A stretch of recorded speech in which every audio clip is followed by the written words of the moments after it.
I want you to remember that we didn't come together simply as a group of people. We came together as the people of God. And when we come together as God's people, we are in the presence of God as well. When we come to worship, we're not just coming to sing some songs and say some prayers. We're coming to sing songs of praise and pray prayers of thanksgiving and need to the God who has created everything, and to his Son. And we've come to a company of innumerable angels and all kinds of power and prestige that would be fitting for the highest of kings, and yet God far surpasses those. This is what we have. This is what we have in our grasp here. And since we can't see those things, it's very easy for us to forget those things. And so we have the saying, out of sight, out of mind, right? And it's good for us to have lessons like this and like other that we've been going through the series about the assembly to help remind us just what we have here. It's very important. It's something that any of the people who get up and lead know this or should. It's not just about being, most people are nervous when they stand before people. It's, in fact, supposedly more people are scared of public speaking than they are of dying. And so you might say that, people would rather die than speak. And I've met people that would rather die. I used to be that way too, but standing up here and leading is not easy because of that, for that matter, but it also, there's an added, if you are actually aware of your situation and what's going on here, you're actually aware that it's not just talking to a bunch of people. We're talking to God's people. And we're doing this as a service to God himself, who is looking upon us in the situation we're in. And so if there's one thing that I fear standing up before you, I'm not afraid of crowds anymore, but I'm afraid of the one, I don't want to say anything wrong. And that's added pressure on top of everything. So there's lots of pressure. But if you're going to do anything, it's better to offend people than God. And that's the same thing when we're coming in here. It's better that we don't worry about anyone else, but we worry about and concern ourselves with what are we doing, what are we presenting to God, because this is not a place where, as we all know, worship is not a place where we watch. This is not an event like a football game where we watch what's going on. We may get emotionally involved in it, I'm gonna get off for my team and all that kind of stuff. No, we are the audience. We are the participants, and God is our audience. And every time we come together, for worship, we must remember that, because this is who we are, and this is the difference between church and worship. So when I talk about forsaking the assembly, it's really important. I think it was last year. Time flies, so I don't know. It may have been 3 years ago by now. There was a group of people in Texas who were elected to serve the people of Texas. There was a vote coming up that was something they knew that they couldn't win. And so instead of showing up for the assembled according to the law so that they could vote, they decided to actually get on a bus and go to Washington, D.C. instead. And what that did was effectively shut down the vote, because if they weren't there, they couldn't function the way that they should have functioned. All right. Now, I don't know how everything works with the laws and things. I had at least 2 years of Texas history, but, I don't remember a whole lot of the government part. I do know that when those people left, they didn't quit their jobs, but they forsook the oath that they took. They gave up on it. They turned their back on it. This is not about politics. It doesn't matter who did that, what side of the fence they're on. It was something that most people recognize that was not right. They shouldn't have done that. In fact, there were talk about arresting them when they got back and forcing them to come to do their job, not to put them in jail, but to force them to come to do their job. We have to understand that they had a function. And this is going to be a similar idea to what we're looking at. Hebrews chapter 10, verse 25 mentions this idea of forsaking the assembly. I think most of the time when people have talked about this or heard lessons about this, it is generally approached, or at least the way it comes across is generally said to be just chastisement for missing church. Like, we want you here and you're not here and we're mad about it, so we're going to say something and pout about it. I don't want to come across that way. If you walk away from this lesson with anything other than a respect for your place and responsibility to this church, then either you have completely misheard what I've said or I've completely miscommunicated it, because that is my intention. It's not to step on toes. It's not so we can look at other people and go, yeah, you see, you should have been there. It's certainly not because somebody missed services because they couldn't attend, and all of a sudden now they feel browbeaten and guilty because they weren't here one time. It's not my point at all. And if that's your point, you've completely missed the point. I'm going to say that up front. But I do want you to understand the importance of what we have here and why this is such an important verse. Look at the verse, and it's going to be, you're going to notice very quickly a very important point, and that is it's going to be taken out of context. Because verse 25 says, not forsaking the assembling of yourselves together as the manner of some, but exhorting one another, and so much the more as you see the day approaching. Now, if you just take that verse, and if I just took that verse and explained it, it's already obviously out of context because it's in the middle of a sentence. You can't just take half of an idea and present it and say, this is what it is about. So what does it mean to forsake the assembly? And there are two basic arguments and disputes that come up based on this. On one side, we have the people that say, anytime you miss any services for any reason besides being sick or you're on death's door, it's sinful and you are forsaking God and you're forsaking the assembly. And when you do that, you're in danger of hell. The other side says, well, forsaking the assembly means that I've abandoned Christ and I've given up completely on Christianity and I have nothing to do with it anymore. I just walk away from it completely. And if you do that, then that means you're lost and you're going to go to hell. Both of these end up with people in hell, but we can see there's a very, very big difference between the two. So we got to figure out what in the world is it talking about, right? Is it saying either side? And typically when we have conflicting ideas like this, it's good for us to figure out what both sides are saying and figure out, okay, how do we find what is actually going on? And sometimes the truth is more in the middle. What we have to understand then is what's he talking about? That's the purpose of this lesson.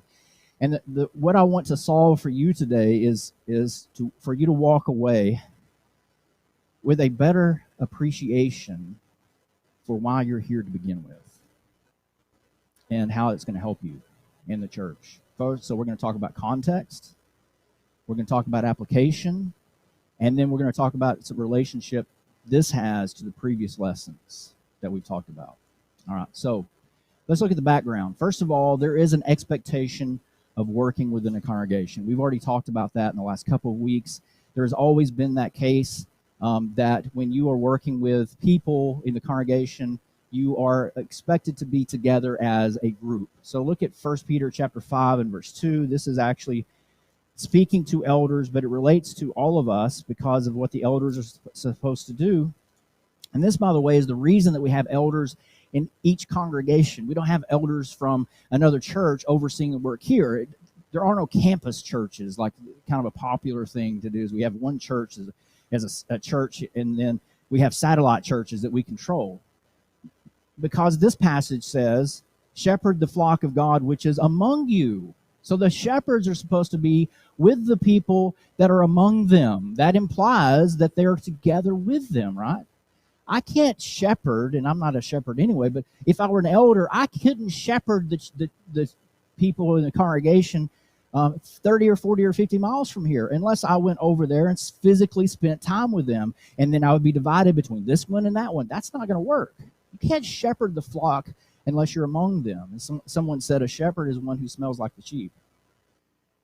You shepherd, if you're an elder, you're going to shepherd the flock that is among you. And that implies that there is a flock that they can be among, right? There is a group. We are the group that meets in Caddo Mills. 1 Thessalonians chapter 5 is another one. And in verse 12, it says, we urge you, brethren, to recognize those who labor among you and are over you in the Lord and admonish you. So these are people who labor among them. That implies that there is an among, right? there is a group that they can work within and help with. This is what we call placing membership. And there are several other examples. This is not a lesson about placing membership, but there are examples in the Bible of this happening. We even see that sometimes they would take letters from one place to another, or indications of that.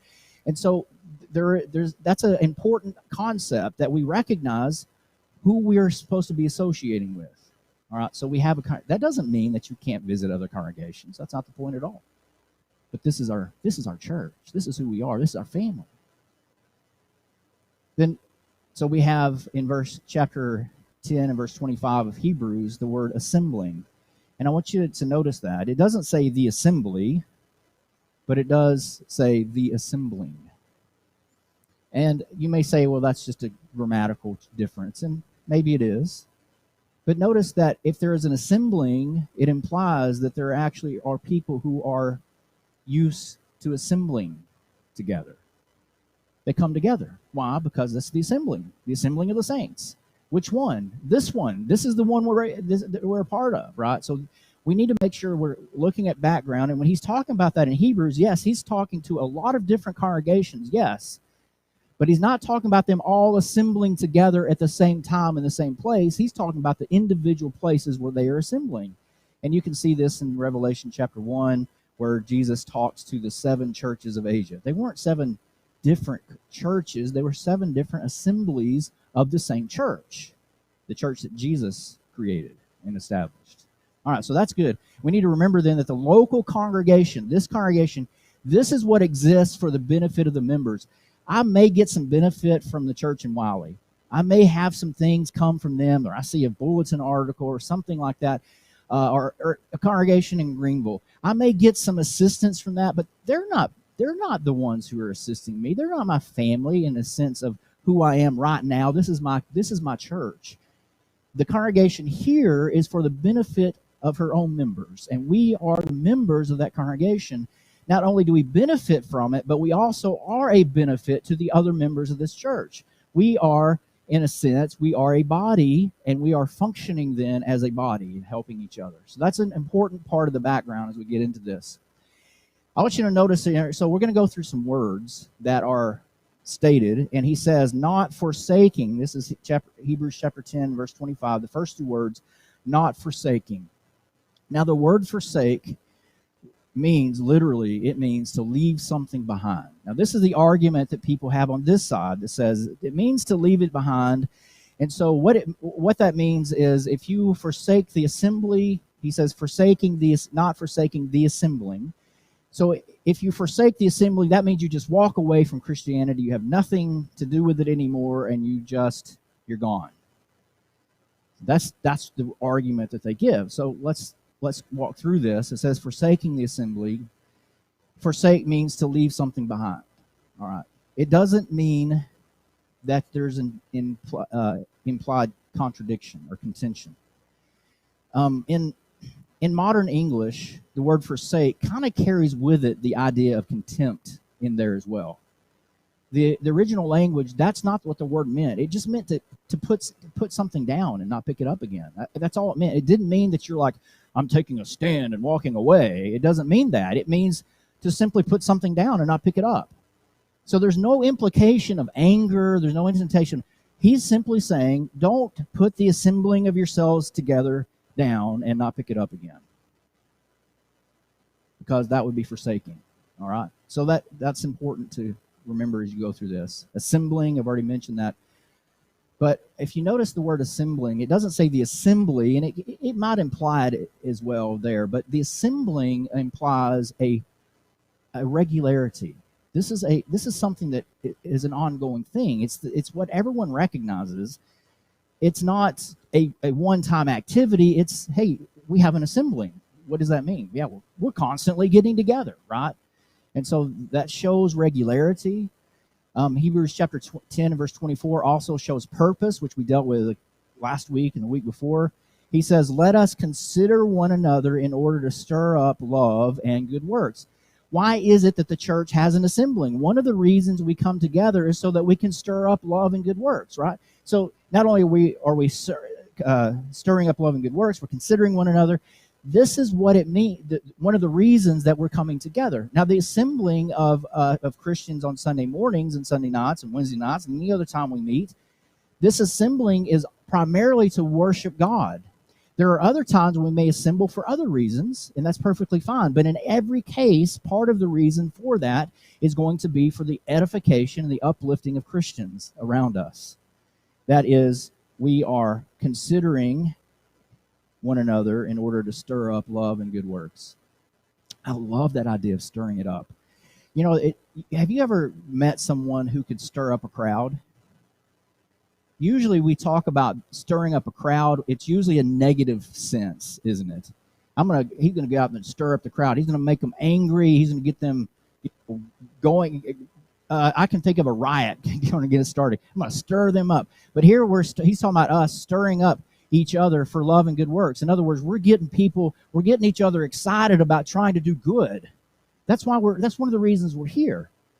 That's one of the reasons that we kind of stick around after church. Yeah, you think it's because you want to get around and give everyone hugs, but no, actually what you're trying to do is encourage people, right? You're trying to encourage them to do good. Doesn't that show then that we have some kind of responsibility for each other?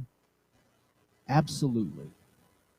There's one thing that I've kind of learned it the hard way in my life with my physical family, is that you must make it priority in order to fulfill your role. It's got to be priority. And you have to recognize it first. You have to recognize, I have a role here. You have a role with your children. You have a role with your parents. You have a role with your grandparents. You have a role with your cousins to some degree. And there's a lot of, that's a whole other topic. But we all understand that.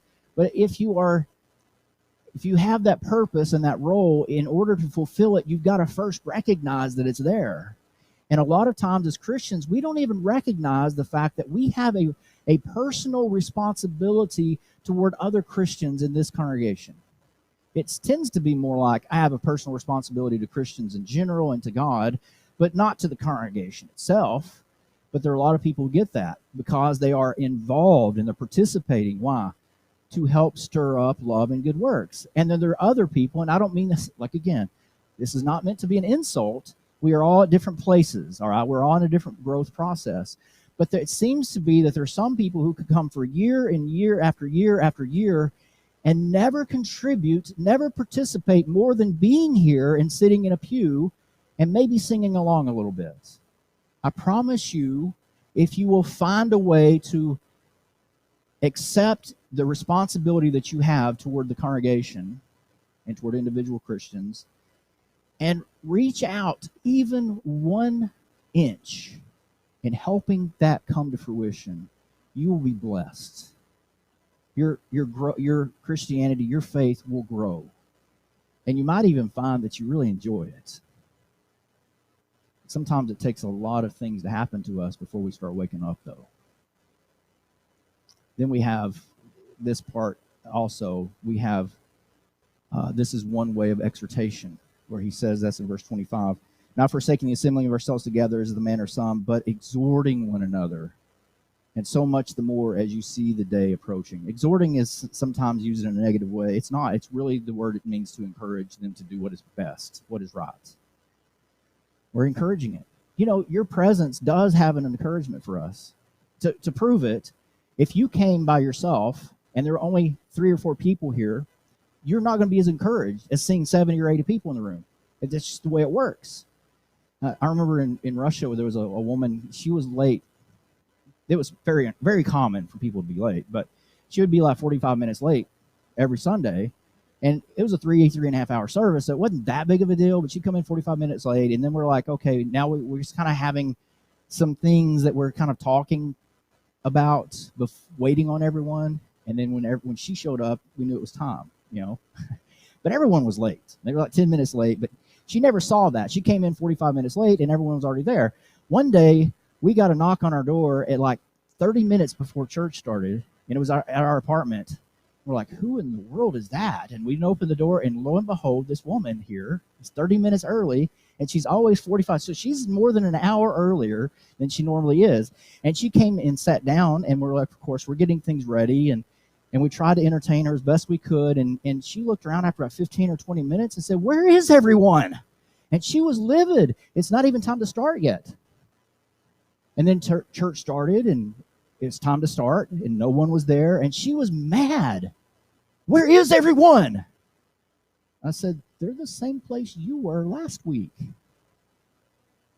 And she never complained again, and I think she was a little more on time from then on. I don't remember. I don't know if she learned the lesson or not, but sometimes we look around and we complain because people are not treating me the way I think I should be treated. And then you say, well, what have you done for other people? No one spoke to me today. How many people did you talk to? I promise you, if no one spoke to you, I guarantee it's the reason is because you never said anything to anyone else. Because if you walk up to almost any person, now there may be one or two exceptions to this, but if you walk up to any person in the congregation, stick out your hand and say, good morning, it's good to see you. You're speaking to them. Guess what they're going to do? They're going to shake your hand and say, good morning, it's so good to see you. So if no one spoke to you, I promise you it's because you didn't speak to anyone else. They were doing the same thing you did. Why is it everyone else's fault? Exhort one another, right? I didn't mean to get all excited about that, but come on. We get that way, don't we? I've been there. When I was a first Christian, we first got married. I wasn't a first Christian. We first got married. Carla grew up a preacher's kid, so she was used to going early, staying late, blah, blah, blah, and I was a last one in. I wanted to be the last one in, sit in the back row, and as soon as that amen was done, I was in the parking lot. And it drove me crazy that Carla was still inside when I'm sitting out there with the car running, trying to get home because I didn't want to talk to people. And you know what? I thought that church really didn't care about me that much. And I proved it every week by sitting in my car waiting on Carla. And she loved that church because everyone was friendly. Imagine that. You can exhort. This is part of our responsibility. So the assembling. And then he says, as is the manner of some. The as is the manner of some is describing the people who have forsaken the assembly. He says, not forsaking the assembly like other people do. Now, this is something that we're going to have to pay attention to. And it helps to modify the idea of forsaking. All right. Look at what it says. It shows a habit.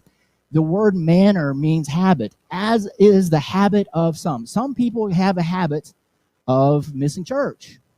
It's not that they have forsaken it completely and walked away from God. If that were the case, it wouldn't be a habit, would it? It'd be a one-time occurrence. But they've developed a habit of not being here. And you know what? All of us have probably been in that category sometimes. I'm going to give you a little bit of a hint. And I haven't seen it here, and I'm so glad. But if you see someone coming to church and they hadn't been here in years, here's what not to say. And I literally heard this. They walked up to them, pat them on the shoulder, looked up and said, well, the building didn't fall down after all, did it? Implying that they were afraid to come in because the building would fall on them or something. I didn't get it, but I knew it wasn't right. It wasn't nice. So what are you doing? If you have a habit of being here, that shows something, doesn't it? Does it show that you have some kind of loyalty to Jesus? You have some kind of loyalty to your brothers and sisters, that you get the fact that you're supposed to be working together and that this is your family? You're not trying to negate that? Sure. Well, it implies a normality, right? So is attendance the exception to you, or is it the rule? That's a hard one. For some people, it steps on their toes because they don't know. How do you determine whether or not it's an exception or the rule? If we're here, let's say we have 20 assemblies, and you're here for 10 of them, is it the exception or the rule? Toss the coin, I guess, right? The rule is I'm here half the time, but the rule is also here I'm not here half the time. And really the question is, can we count on you to be here? Say, why would you count on me? Because we all have a duty. We all have responsibility toward each other. There are things to do. And you not being here just says to the rest of us, I don't really care enough to be here for you. I think I have better things to do. We may not ever think that. We might not ever say that. But it's the same thing as not speaking to someone and being upset because they're not speaking to us. I don't care enough to put in the effort to come together for worship. But I expect you to always be there when I come. If I have a need, oh man, if I call the church and they don't answer my phone call or they don't help me in the way that I think they need. See, it's not one-way street. It's a two-way thing because we're a family. And it's always been that way. So the question, and this is something we have to ask ourselves, can we count on you? That's the idea that's going on. Now notice the context. Two phrases in Hebrews chapter 10 and verse 25. It says, the two phrases are, not forsaking the assembling of ourselves together, but exhorting one another. All right, so there's two phrases. Not forsaking, but exhorting. All right, so this is what we're saying. In the main sentence, these modify the main sentence, and that is verse 24, let us consider one another in order to stir up love and good works. So the word here, the main verb is consider. And what all that means is, grammatically speaking, verse 25 tells us how to consider one another. That's all he's saying. How do you consider your brother? We might think that has all kinds of reasons, ways to consider our brothers and sisters. I'm going to send them a card. I can call them on the phone, that kind of thing. Yes, that's true. But here's what Paul, the Hebrew writer, said is the way that we consider one another in order to stir up love and good works. He says, not forsaking the assembling, but exhorting one another. So instead of walking away from the assembly, instead of missing, come together and exhort. Don't just come together and sit, but come together and exhort. These are the two things we're doing. So it's modified in those two phrases, not forsaking and exhorting one another. That is what we do, and that's why we're here. Part of the reason. So that's the context. And verse 26 has even more detail. For if we sin willfully after we have received the knowledge of the truth, there no longer remains a sacrifice for sins. And this has really scared a lot of people because the word willingly. And the word willingly certainly means to do something because you intend to do it. Now ask yourself this question. How many times have you sinned, but you were not a willing participant in it? I don't know how you could. Say, well, I can accidentally speed. You willingly ignored what you needed to do to make sure you didn't break the law.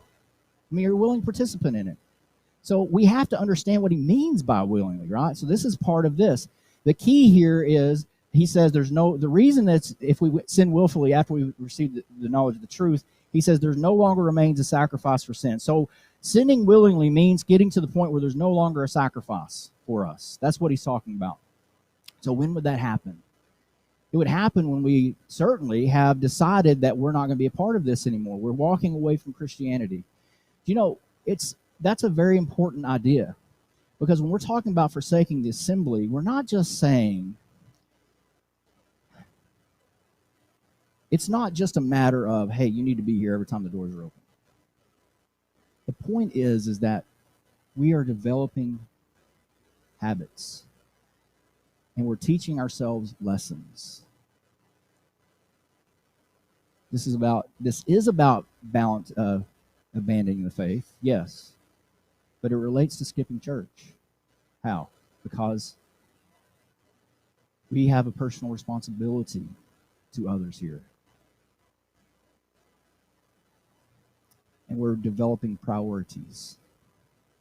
Every time we make the decision that something else is more important, we're actually making the decision that something else is more important. And the next week we may change that. Have you ever been in a household? In fact, one of the things that, and I'm going to finish this quickly. One of the things that I've learned over the years is that some people growing up have a lot of mental problems, and they get up and they grow older, and they have some conditions that are difficult to deal with. And one of the main reasons for that because of the way that their parents treated them. Sometimes they were treated well when they did certain things, and sometimes they were treated badly when they did the same things. The priorities shifted from time to time, over and over, and that's a terrible place to be. As Christians, it's a terrible place to be. Your priorities are shifting all the time. You have to wake up on Sunday morning and go, okay, what's more important to me today? Last week, the gym was more important than church today. Is it more important today? I don't know. Maybe I could go to the church today because maybe it's more important today. Which one is more important? We've got to make that kind of decision. No one wakes up and says, I think I'm just going to quit. I've never met anyone who's walked away from the church who everything was going well in life. They attended all the time. They were here and participating, and they just woke up one day and said, yeah, I'm done. It doesn't happen that way. How does it happen? We teach ourselves other things are more important. Jesus said that in the parable of the sower, that the heart that had the seed was growing up into their lives and it didn't produce fruit. The reason was because they were so consumed with the cares and the riches of this world, they got turned around and forgot that this wasn't even a priority. It's easy for us to get there, but we have a responsibility toward each other and an opportunity to serve. This is something that is a wonderful position. We're going to actually talk about that a little bit tonight. The fact that Paul, the praise that he had for all the things that he was able to do in the ministry, it's a wonderful part of being this. But this is the idea of forsaking the assembly. I hope it helps you to understand a little bit more the importance of why we're here and the importance of this assembly. This is not just a group of people. We're a family. We're the church of the living God. We are here for each other. We're here for you now. If you have any needs, we're here for you. If you need prayers of the church, you need to be baptized for the remission of your sins, whatever it is, please make it known. Come as we stand and sing.